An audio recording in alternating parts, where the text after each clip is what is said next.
Greetings and welcome to Edgy Ideas, the podcast that explores what it means to live the good life and create the good society in our disruptive age. My name is Simon Western, and I will be talking to invited guests about diverse topics, exploring social conscious and unconscious dynamics and desires.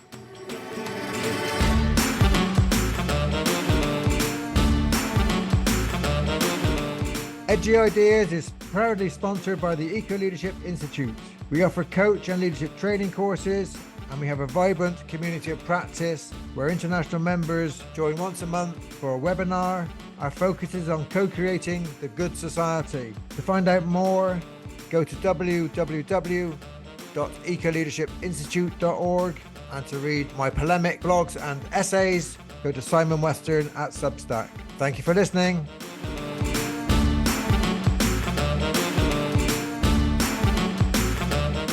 Welcome to this edition of Edgy Ideas podcast. Today we have a very special guest. We have Sir Cary Cooper with us. Cary is Professor of Organisational Psychology and Health at Manchester Business School.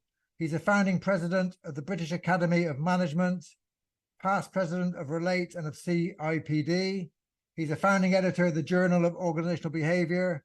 In 2001, he received a CBE for his contribution to organisational and occupational health. He was knighted in 2014 for his services to social sciences, author and editor of over 250 books, the latest being Resilience in the Modern Day Organisations. Cary writes on occupational health, on well-being, on women at work, on occupational stress. He has far too many honours for me to mention here. Cary, you're very welcome to Edgy Ideas. How are you today? Oh, I'm doing fine, Simon. Great to be with you. Good, good. We met back maybe 20 odd years ago, back when we both worked at Lancaster University. Absolutely. Yeah, I loved it there. It was a great place. It really was, wasn't it? Yeah, I really enjoyed it and spent a good 12 years there. And then I came back to Manchester, mainly because I lived down here and it was a little bit of a schlep going back and forth. But I still have very strong connections with Lancaster. My wife's a professor there as well in design. Okay, yeah, no, it's a great university, and I really I flourished there. It was wonderful for me in my career. So happy memories indeed. So Cary, I don't know where to begin. You have such a kind of a wide-ranging body of work there. Can I ask you what first got you interested and inspired to do this work? I'll tell you what it was. It was, I come, as you can tell from my funny accent, I come from the U.S. I come from West Hollywood, in fact. That's where I was raised. Okay. And I think the thing that influenced me the most is I come from Eastern European background. My father was Ukrainian. My mother was Romanian. Mm-hmm. And most of the people I mixed with were Eastern European Jews. That's where there was a whole community of them in East LA. And we all had parents, none of whom went to university or anything else. And so I was one of the first people I was the first one in my family to go to a university. I didn't even know what a university was, really, because we'd had no experience in my broader family. So I went there and I did a degree. And it was because my father was a barber. So he was a working class guy, not well educated. In fact, he never went to school, ever. Wow. I mean, he was born 1903 and the rest of it coming from the Ukraine and so on. He was working from the age of 10. But so I came from that kind of background. And I guess most of my contemporaries who went to university with me all wanted to be lawyers, doctors, etc. And I was earmarked by the community as you're going to be a corporate lawyer. Mm-hmm. You're bright, you can make lots of money. And then I took a course in psychology as part of it. Toward the end of you have electives when you do an undergraduate degree, so you take it outside your field. I was studying economics at the time, and I took a psychology course. Said, this sounds great. And what am I doing here? And anyway, I eventually. And I had to work the whole time coming from a working class background. Yeah. And one of the jobs I had, so I took the psychology course and said, this is I think I'm going in the wrong direction. I don't like the law that much. I'm not into money. I'm wanting to do something that makes a difference. And the thing that really changed my life was one of the jobs I had. I then went on to do a master's degree, an MBA. Mm-hmm. And here's the interesting thing about the MBA. it was a behavioral science MBA. There was psychology, sociology. It was all about the workplace and how about people and things like that. But to do that, I had to work full time as a social worker in the most deprived part of Los Angeles, Watts, which was the black area. I was the only white social worker, and I would fit my classes in between seeing my clients. And they knew that. The city of Los Angeles said, that's fine. Do your degree, just see your client. Here's your clients, go see them whenever. I saw such deprivation. It just affected me. And I said, there's no way I could do the law or anything like that. I got to do something to make a difference. I don't care about the money. Let the rest of them, all my other friends went to be lawyers, and most of whom hated it when they in their careers. They didn't enjoy it, but they became very successful financially. So that's how it happened. So I went, that profound event of seeing such deprivation and people in such need, that and the discrimination that was going on and everything, just said, that's it, I've got to go. And then I met, just as I was finishing my MBA, a professor who was visiting professor from Leeds University, who came over to UCLA. And he said, why don't you come over and spend a year with me? Yeah. I said, great idea. I'd like to. I need to clear my head because I'm not sure exactly which direction I'm going to go in. So I went to Leeds University for a year, and that's where I could see a path. And the path was doing something in the workplace to help people, given so many people work. Yeah. And given the stress of people who don't work and the people who do work get stressed, what is it we can do about it? And that's how it started, more or less. And then a big global company asked me to do something while I was doing my PhD and just got into my lectureship. Said, would you come and take a look at why our very senior managers, this was a global company, are not wanting to move to more senior roles? When I started to interview them, so I was going to get them a report and everything else. And it was a good study because I had access to all the top people in this company, the top 120. And then I kept hearing the word, and this is before anybody talked about it. So this is in the 1970s. Nobody was talking the word stress. I kept hearing, do I need the stress? Why do I want to move to Berlin and take that really top job at 6 figures when I have a young family and I want them settled? And who needs the stress? I kept hearing, who needs the stress? Yeah. So I thought, and then I had a PhD student with me. We were doing this report, and she said, you know, we should do something on stress. Should we go back to the company? It was a division of ICI. And we went back and said, can we go back to these people and do a study using proper measures and things and interviews and find out what the hell's driving this stress? And how is it affecting their performance? How is it affecting their health? How is it affecting their families? And I was the first one with Judy Marshall, my PhD student, later became a professor at Bath University and at Lancaster, incidentally. And she and I really, I guess, were the first people ever to really take a look at the driving factors in it. Yeah. Yeah. And that's what started me on looking at the quality of working life. How do we create organizations that don't damage people? I mean, the outside world damages us enough. Yeah. Yeah. Right? Forget, we got enough problems with finances and politics and wars and all of that. What about the workplace? Can't that be a place where people get nourished, feel valued, feel trusted, enjoy it, get up in the morning and want to go to work? And that was I'm sorry, it's a long lead up, but that's what got me into it. No, that's so interesting. I mean, I have parallels. I was a psychiatric nurse, and then I became a family therapist in Liverpool, which was hugely deprived. It was like the 1980s, and it was the post-industrial kind of collapse. And I saw poverty like I'd never seen before. And I'm working in the health system and the social service system. We had these dysfunctional organizations alongside it. We were trying to help these people, and the organizations themselves were toxic and dysfunctional. And it's a similar pattern. I thought, you know what, this needs to change, and we need to kind of and I shifted my work into that field. Then you've noted there that you picked up stress in the 1970s early. What themes and changes have you seen since the 70s to now around mental health issues? I mean, we hear so much about mental health challenges today. What patterns have you seen since the early days of noticing Well, stress? well, I think in the early days, what people were doing was stress management. So let's run a program on it. Mhm. Let's help you to kind of unwind a bit, get your priorities right, meditation and, all those kinds of factors. And I guess we're into mindfulness now, in the mindfulness generation, as it were. So I think at that time it was very individually focused, Mhm. not focused on the organization and what it's doing to you and Yes. what it could do to enhance your well-being and your performance and your productivity. Given the UK has a problem, for example, where we're bottom of the G7 on productivity per capita and 17th in the G20 on productivity per capita. Not very good. The leading cause of long-term sickness absence, about 57% of it, is for stress, anxiety, and depression. No longer musculoskeletal like it was 30 years ago. Yeah. So I guess the beginning, the 1970s, was what can we do? What can the individual do? What can we help them do?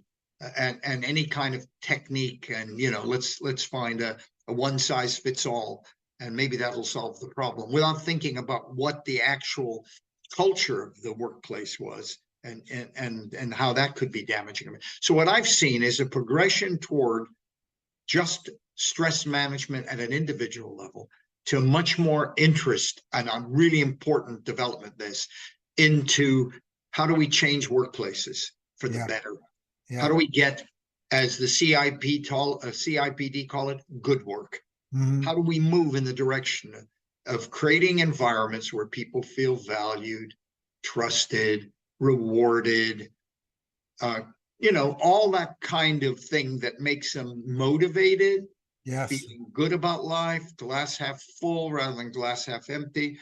And we are gradually moving in that direction. I think the biggest stimulus to that, by the way, is something that was a negative event, i.e., so before that, go up to 2008.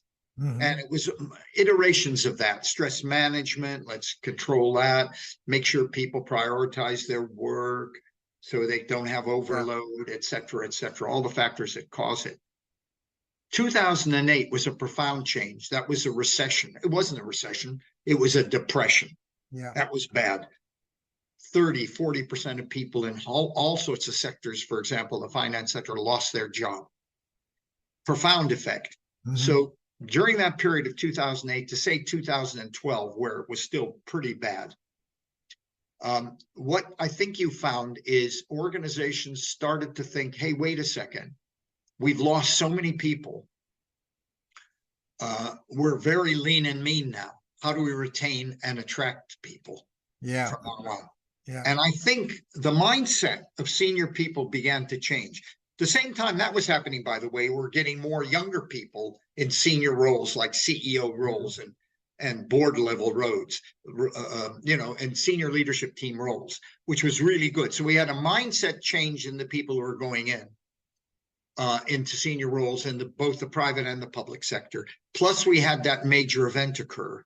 And now the question they're asking themselves is not, I think this is good and it's a good reason we should be doing this is because it's right to do. I think they saw the bottom line of it. Yeah. The bottom line is, how do we change? One HR director said to me in the finance sector, very senior guy in a very global company, I said, why are you buggers all of a sudden doing things on well-being? And he said, regrettable turnover. I said, it sounds like a great title. I think I should write a book on it. What does it mean? He said, we can no longer afford to lose. He meant labor turnover. We can no longer afford to lose anybody. Yeah. We are so mean and lean. So to retain them and attract the next generation of Zetters and young millennials, that's what we have to do. We have to create a different culture. So all of a sudden, their mindset shifted away from bean bags, ping pong tables, sushi at your desk, mindfulness at lunch. Yeah. Not that those aren't nice things to have, and to have a well-being day with smoothies. Nothing. I mean, I like them. Yeah. That's not strategic well-being. That's not creating the culture to minimize mental ill health and to motivate people in the workplace. So I guess that was where the mindset began to change. So this big negative event had a positive at the end of it. And that permeated, got even more advanced when we had the pandemic. Yes. Because the pandemic pointed to one of the key issues, in my view, about the workplace, which we underrepresent. And that is the significance of your boss, i.e. the line manager from shop floor to top floor. Number one issue. Yeah. All right. Yeah. Because your health, your performance, everything to do with you is about how you're managed to some extent. It's other things too. But that in the workplace, that's quite important. If somebody values you, you're going to give the extra, you're going to go the extra mile. They make you feel good. Yes. If somebody is command and control and a bully, that doesn't help you whatsoever. In fact, it damages you. So I saw the pandemic illustrated how significant, given we were locked away, the line manager now becomes. Yes. How will that person recognize where somebody's not coping, given they're working from home all the time? How do we manage hybrid groups? People working 100% remotely. And then post that, now we're in the hybrid world.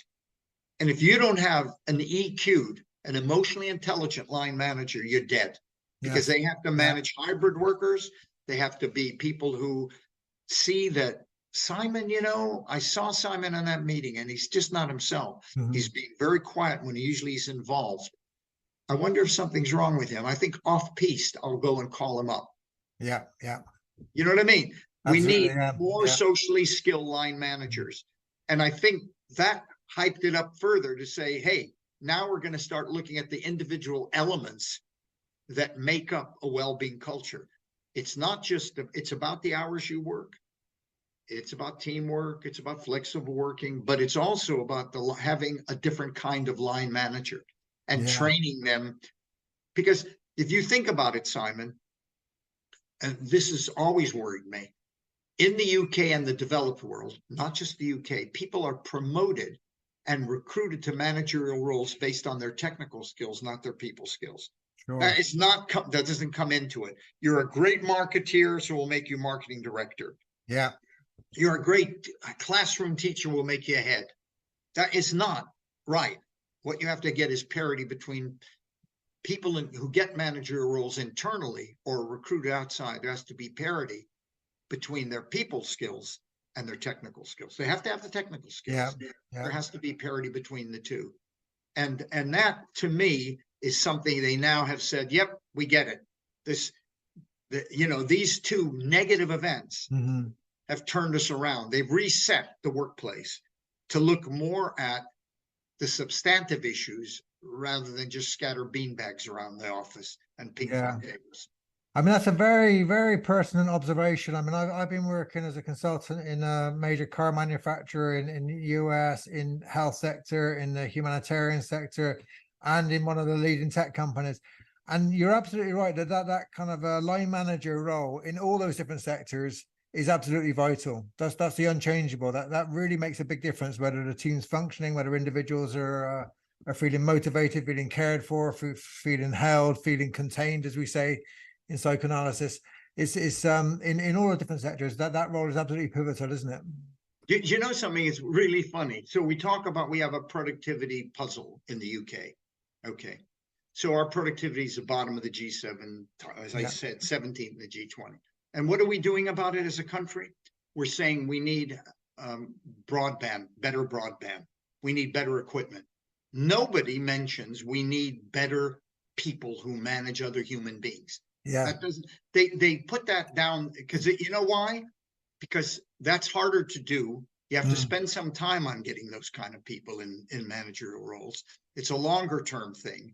And it's easier. Let's just invest in these IT bits and this equipment. I'm not saying that's not what we need as well. Yes, we do need that. But that is not the cause. If I am an employee and I'm in a team, what determines, and remember what productivity is. Productivity is what Cary Cooper produces in an hour. Yeah. Right? Whatever I produce, all right.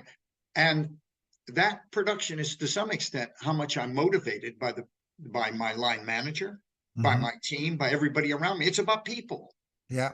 You have the right kind of environment, your productivity, the amount I produce in an hour, in a week, in a month is a consequence of that.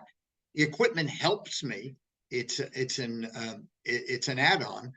To me, the more fundamental issue is the environment, the people environment you're in. Yeah. And that is the big thing that we don't realize. And that's about mental health as well. My mental health, if somebody makes me feel valued and thinks and gives me a sense of purpose in my role and recognizes me when I do a good job, it doesn't have to be my money.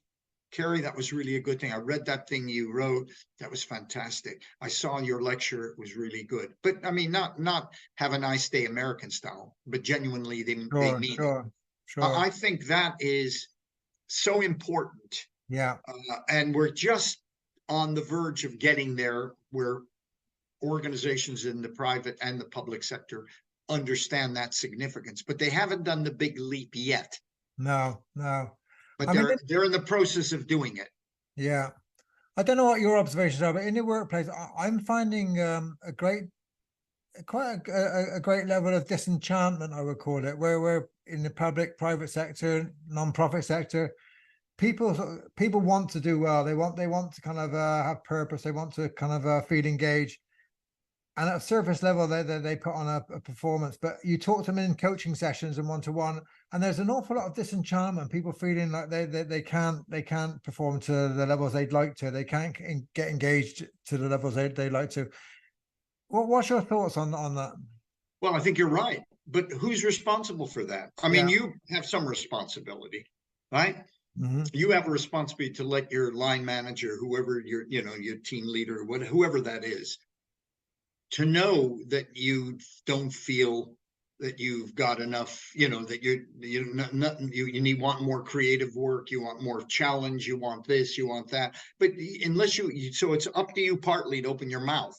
Yeah. But but if you have a good line manager, a socially skilled, emotionally literate line manager, that person should recognize, Simon has great potential.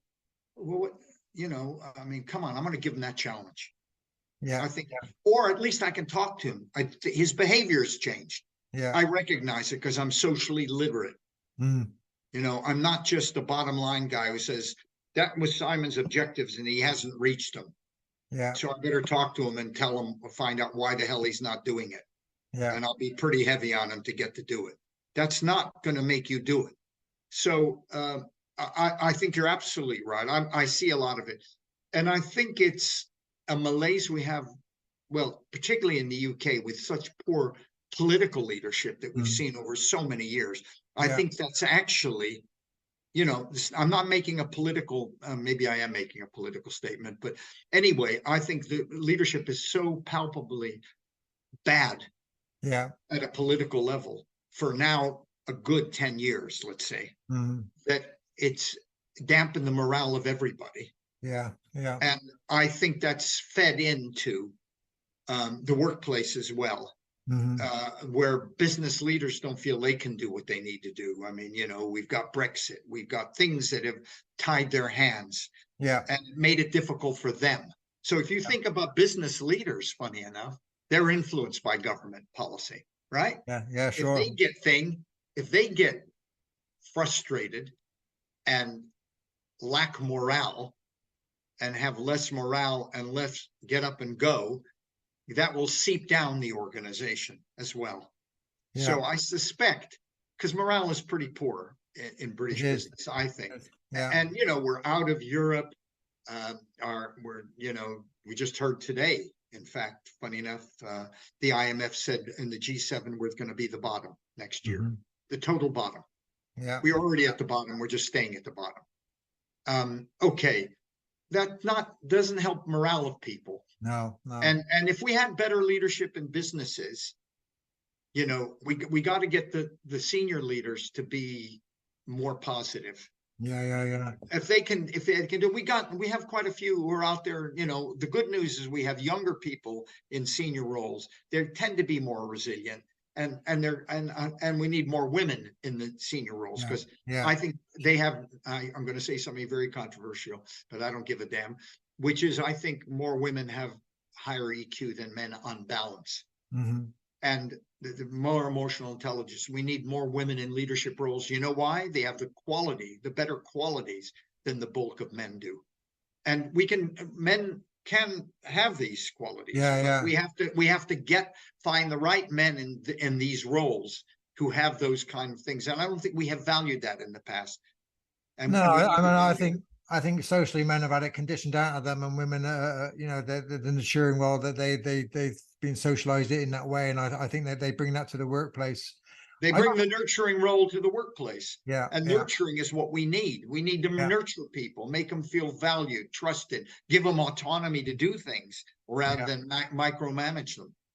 I felt quite emotional when you were saying line management, and Simon, because I was quite battered by systems. You know, you're stuck in the health system, and you're a bright young nurse, and you want to try and change the world, and you're doing some great work, and you're getting crushed and squashed all the time. You know, and then I worked for a guy who's passed away. I think that's why I got emotional. His name was Mike Broughton, and he saw my potential as a 21-year-old, and he said, you know, Simon, you can run this unit. It was a young people's unit for disturbed adolescents, and he kind of promoted me to kind of run this unit, and he kind of just gave me that confidence and said, you know, I believe in you, you know, and it just kind of I just flew with that. It changes your life, Simon, doesn't it? It changes your life. I have the same one. I had a guy when I was doing my MBA, a professor at UCLA who was originally from Vienna, and Fred Masser, brilliant guy.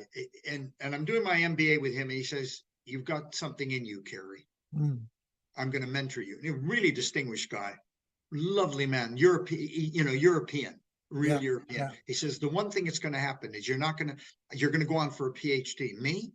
PhD? Are you sure? Yeah. Not only you, but you're going to go to Europe for at least a year. You've got to get away from this culture. You've got to go to another culture. And he says, if I was you, I'd go to England. And he had contacts with the University of Leeds, and that's how I came over. And he mentored me. He saw something in me I never saw in myself. And if you think, in my career, Simon, every time I've been at a different stage of my career, I've been helped by a mentor. Somebody who, even when I finally got a PhD and publishing things and everything else, I still didn't think. I thought, I was suffering from what is that thing called? Where you feel the imposter syndrome. I was suffering from the imposter syndrome, and then somebody else would pick me up and say, "No, you're good. Do that. Don't say no to that. Do it." And I think we need people who do the mentoring. Mentoring, I think, is really important. It's certainly important for women who tend to be less aggressive and ambitious in their career than they should be. They should be much more, because they have more to offer than many men do, particularly in managerial roles. But they don't. They undervalue themselves a lot. Not all women, but I'm saying a bulk of women do. And they need mentors. But men need mentors too, and people who make you feel good about who you are and what you can contribute. No, it's very interesting. Another question I got for you is like, you've been hugely successful. Like, I mean, really, really successful. And I've read your work. I know you're super bright. You're listening to you now, you're really on the ball. What do you think has driven that success and undermined your own personal success? Probably number one, seeing the deprivation in others in various roles I've had, particularly when I was a social worker and elsewhere, seeing people suffering from stress a lot in the workplace, in universities, in public sector bodies I've been involved with. I think my driver is kind of probably a negative one. It's linked to the imposter syndrome. It's deep down thinking that I'm not as good as other people think I am. And it's like somebody said to me recently, "Cary, you keep writing all these books. Why don't you just stop?" He says, "I mean, you're very successful, and the driver is something negative. The driver is I have to prove to myself." So if I read a review of a book I've written and it's negative, I tend to believe that more than the positive one. Do you know what I mean? So the positive one, I say, well, they haven't really, there are weaknesses in it, because you always know your own weaknesses. Well, that guy got me right. The guy who did the negative review, The positive review, no, he got me wrong. I mean, there's that weakness, and that's a driver. And maybe that comes from my parents coming from Eastern Europe and first generation American, and being exposed to deprivation, not personal deprivation, in others. Yeah, You know, all of that kind of fits in. I think the driver frequently in people. I once did a book. I interviewed a lot of entrepreneurs in the UK, top people. John Harvey Jones, all the top people in the UK many years ago. I called it the Change Makers. That was the name of the book. I remember. A colleague and I did it, and we interviewed him. And when we went to interview him, it was basically saying, what makes you successful? The question you asked me, right? And you know, almost without exception, I should think 3/4 of them told me it was a nasty event in childhood, the breakup with their parents, the being rejected by their father. It went on and on and on. And I was stunned. I wasn't even looking for that, because the opening question was, because I wanted to hear them say, well, what it is you have to be agile, resilient. That's what I thought they were going to say. But I didn't have a clue what they were going to say. And my co-author said the same. But when we both started it, we wanted him to get comfortable. So he said, tell us about your childhood. Where'd you come from? Give your background. And inevitably, that's the most important question we asked. Yes. My father and mother broke up when I was a kid. I lost both my parents when I was before the age of 10. I lost my father. My father went bankrupt. It went on. And when I was a kid and we were thrown out of our house, it was an early childhood event they had no control over. So the view was that maybe the motivator for entrepreneurs and successful people, some motivator of it, I guess Elon Musk would fall in this category, incidentally. Because I've read his background, is that you have to gain control of a world you didn't have control over when you were a kid. Right? So that's one thing, but you still don't feel 100% self-confident. And all these great business leaders I felt very comfortable with them, because I felt that what I was experiencing of not feeling I was as good as other people felt I was, as successful, etc. They were saying the same thing to me. So I say, you've already made 2 million. You've made 20 million in your businesses. So why you keep working? Right? Why you go? Well, you sold that business, you made 20 million, and now you're into another one and another one and another one. Why? The driver. No, I share that. I mean, I got thrown out of school at 16 and came from a working class background. And there's a little voice inside you, like you say, whenever you publish a book, you get assessed, but there's a nagging doubt. Is it really good enough? You know, or should I write another one? Exactly. I'm with you. I'm with you on that. And there has to, in a way, maybe there has to be some driver. And the driver may have to be not necessarily a positive one, not a nice, comfortable middle-class home. We had all the opportunities. I really don't think that drives that much success. No. It may get you into Eton and ultimately Oxbridge, right? And you may, but nowadays, even going to those institutions doesn't get you necessarily the top job anymore. It did 30 years ago. Except in politics, where it does seem to get you the top job. So there's something about, there's nothing you can do about it. You don't select people for roles based on the deprivation had in childhood, but I'm trying to understand it psychologically. Yeah, and of course, many people who go through that experience don't become successful. So some become entrapped in a kind of a painful life or an embittered life, you know, and they don't escape. And those who do can really utilize that driver to kind of absolutely make the change. Yeah, you're right. And I don't know what the differentiation is between those two groups, because some of them get overwhelmed by it and can't produce. And others, and maybe it's the factor we mentioned, that somewhere along the line, almost everybody I talked to talked about some mentor who saw something in them. When they themselves didn't see it. They had the driver, the negative driver. I need to prove that I'm as good as other people think I am, or don't think I am. But somebody along the line, several people along the line, have to mentor you, have to see something in you to push you in the more positive direction. I think so. I think it's very, very important.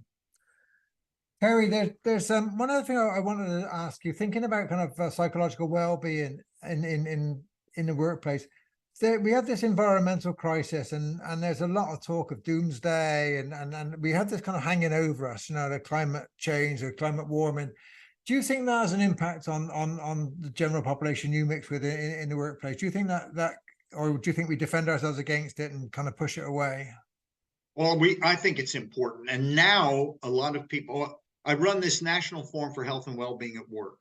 And it was started 6 years ago by several chief medical officers of global companies coming to see me, and a couple HR directors saying, Cary, we need to do something about health and well-being at work. So we formed it. No money involved. We were meeting every quarter in a headquarters, like at BT or BP or Rolls-Royce, Microsoft, etc. These are the kind of things, as well as the NHS executive, the UK civil service, etc. are all in it. We're up to 50 now, but we look at topics, and it's interesting you should ask that question, because this year, in planning how we were going to do what we were going to look at this year, we start sort of in September. And the first one on the topic was climate change and how it's affecting the health and well-being of people at work. Interesting, yeah. And we brought a top professor from UCL, and he was a leading guy on this. He could show directly how the climate change is affecting the health and well-being of people in the workplace. It is a big topic. AI is another big topic. And we're getting somebody to come in on AI. So we're looking at topics that are relevant, and then trying to think of what we can do to help people. Financial well-being, concerns about the cost of living, because this is not going to go away for a while. And now what's happening in the Middle East is likely to lead to massive inflation yet again, because we're not going to have the oil, the gas. You know, this is going to end the war. It looks like it's some kind of war in the Middle East, as well as Ukraine. So those kind of topics, I think, are really important. And people did say that. So we always pick these topics. And these are HR directors, chief medical officers, and directors of health and well-being of millions of workers. They're in companies and public sector bodies. And they said that. They said that was exactly the same question they asked the rest of us. What do we think? How is the climate change scenario going to affect people at work? How is it? And we got this medic to come in, and brilliant science on it. But we still don't have the answer. So now we're going to delve deeper into it and try to get it. But it is an issue people are worried about, very much worried about. It's great to have a forum like that where you're really working with kind of people often in the university. You get into the ivory tower and you write stuff over there, but to have that kind of real connection with the workplace and senior leaders in the workplace and addressing these questions. I mean, when you think about it, we're living in a precarious, interdependent world. Like the precariousness is not going to go away. It's going to be increased. There's going to be, we're not going to suddenly get a nice period of stability anymore. There's going to be. No, we're not. We haven't had it for a while. No, and it's going to keep rolling. So we have to adapt. But workplaces, when you think about it, are absolutely vital containers for our emotional and well-being, aren't they? They're if we can get some stability there in a kind of wildly changing world and pressurized world, then it can add to kind of society's mental health in a great way, can't it? Oh, I think that's what's important about the workplace. And I remember when these guys and gals first came to see me at Manchester Business School 6 years ago and said, we want to form this group. I said, well, you won't have time to do anything. No, we will. I promise you we will.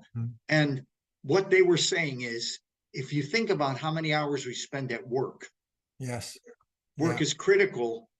It influences you to a large extent, either positively or negatively, right? Because you spend so many bloody waking hours at work, probably more of your waking hours than you do at home with your family.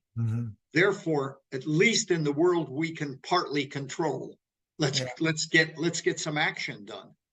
And I think they were absolutely right. And you're right on that. And the driver is both altruistic and it's kind of pragmatic, isn't it? It's like, you know, they need a healthy workforce with good mental health and good well-being to be productive, and they want to do the right thing as well. Yeah, and there's so much bottom line evidence now for all the senior people who were in any way negative about, you know, the soft science of human relations or HR. I mean, it's changed. We have a different breed of people at the top now, thank goodness. A lot of them admitting their own mental health issues, which really was almost more impactful than the data. When you had Antonio Heroria admitting when he was a CEO of Lloyd's that he was suffering from depression. Yeah. Big time. And then we had it in Parliament, and we had it in Barclays Bank. We had it everywhere. Yeah.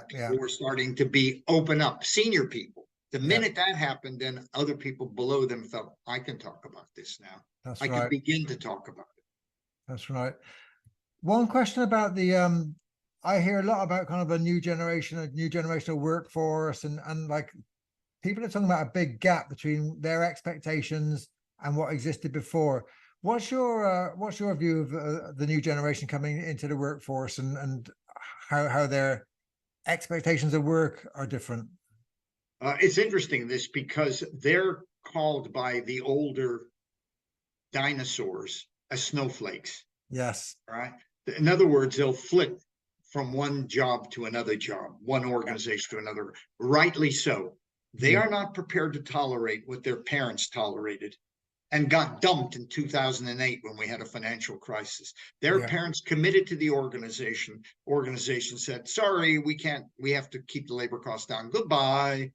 They saw that generation of Z generation and the young millennials saw that what happened to their parents. And number one, they are better educated. Yeah. They're more digital and tech savvy. They don't have mortgages like their parents had, and their parents would get married at 25 and had a house by 26, right? They number one can't afford a house, can't afford anything. They won't get a house till they're 50 or, till they're 35 or 40. They certainly won't get it in their 20s or early 30s. Okay, so they have nothing to lose. And what they want is good quality of working life. That generation are fantastic. Yeah. And they're prepared to say, that's not a nice place to work. They're not very nice people there. They're demanding me be in 5 days a week when I'd like to work flexibly. They're command and control. They only look at the metrics, the bottom line metrics.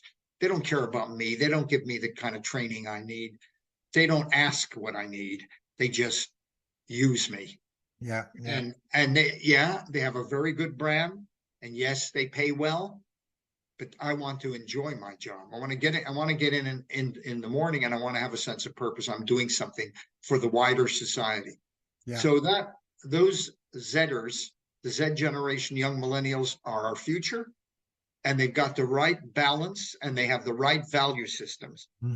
Better in a way than their parents sticking with organizations they didn't like. Didn't enjoy, and tolerated it because they wanted to pay the mortgage. Yeah.